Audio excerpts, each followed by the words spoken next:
दोस्तों, श्री कृष्ण बताते हैं अच्छे वक्त आने से पहले मिलते हैं ये 10 संकेत जो कि हम आपको आज कहानी के माध्यम से बताने जा रहे हैं। चलिए आपका समय बर्बाद ना करते हुए कहानी शुरू करते हैं। अगर यह कहानी आपको अच्छी लगे तो वीडियो को लाइक करना और चैनल को सब्सक्राइब कर देना। एक समय की बात है, हरी भरी पहाड़ियों के बीच बसे एक अनोखे छोटे से गाँव में गुरुजी नाम का एक बुद्धिमान बूढ़ा व्यक्ति रहता था। वो अपने गहन ज्ञान और आध्यात्मिक ज्ञान के लिए प्रसिद्ध थे। गांव वाले अक्सर खुशी और दुख के समय में उनसे सलाह लेते थे और भरोसा करते थे कि उनके शब्द जीवन की अनिश्चितताओं से निपटने में उनका मार्गदर्शन करेंगे।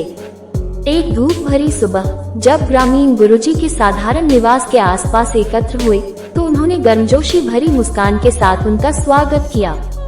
मेरे प्यारे दोस्तों, उन्होंने शुरू किया, आज मैं आपके साथ 10 संकेत साझा करूंगा जो अच्छे समय के आगमन की भविष्यवाणी करते हैं। याद रखें, ये संकेत विभिन्न रूपों में प्रकट हो सकते हैं, इसलिए उन्हें पहचानने के लिए सतर्क और खुले दिल से रहें। पहला संकेत पत्तों की हल्की सरसराहट है। जब आप पत्तों को सद्भाव में फुसफुसाते हुए सुनते हैं तो ये लोगों के बीच सद्भाव और एकता का प्रतीक है। दूसरा संकेत प्रवासी पक्षियों के आगमन का है। सुदूर देशों से उनकी यात्रा नए अवसरों और समृद्धि के आगमन का प्रतीक है। तीसरा संकेत दुर्लभ फूलों का खिलना है। ये नाजुक फूल हमें याद दिलाते हैं कि सुंदरता सबसे अप्रत्याशित स्थानों में भी पैदा हो सकती है। चौथा संकेत है गांव में गूंजती बच्चों की हंसी। उनकी खुशी हर किसी के दिलों में खुशी और सकारात्मकता लाती है। पांचवा संकेत एक प्राचीन नदी की खोज है। एक शुद्ध जल स्रोत अतीत की सफाई और एक नई शुरुआत का प्रतीक है। छठा संकेत है बारिश की बौछार के बाद इंद्रधनुष का दिखना। ये रंगीन चाप हमें पूरी हुई आशा और वादों की याद दिलाता है। सातवां संकेत गर्म दिन पर अचानक ठंडी हवा का आना है। ये परिवर्तन की बयार का प्रतीक है जो कठिनाइयों से राहत दिलाती है। आठवां संकेत है रात के आकाश में टूटते तारों का दिखना।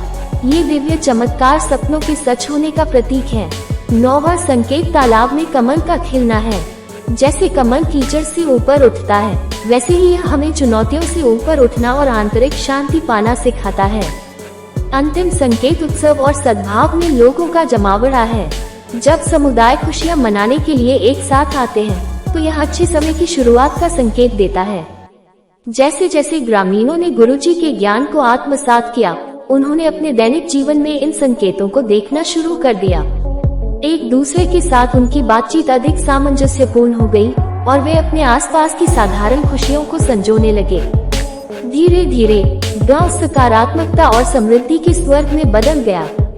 साल बीतते गए और गांव गुरुजी की शिक्षाओं के मार्गदर्शन में फलता फूलता रहा। उन्होंने सीखा कि अच्छे समय के संकेतों को अपनाने के लिए एक ग्रहणशील हृदय और जीवन के छोटे आश्चर्यों की सराहना करने की इच्छा की आवश्यकता होती है। गुरुजी की विरासत पीढ़ियों तक जीवित रही और उनका ज्ञान गांव के बाहर तक फैल गया, जिसने सांत्वना और दिशा की तलाश कर रही अनगिनत आत्माओं के जीवन को छू लिया।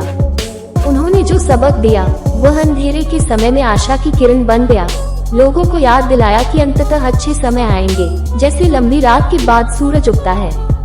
और इसलिए गुरुजी का गांव सकारात्मकता, एकता और कुछ सरल संकेतों के गहरे प्रभाव की शक्ति का एक स्थायी प्रमाण बना रहा, जो अच्छे समय के आगमन की घोषणा करता था।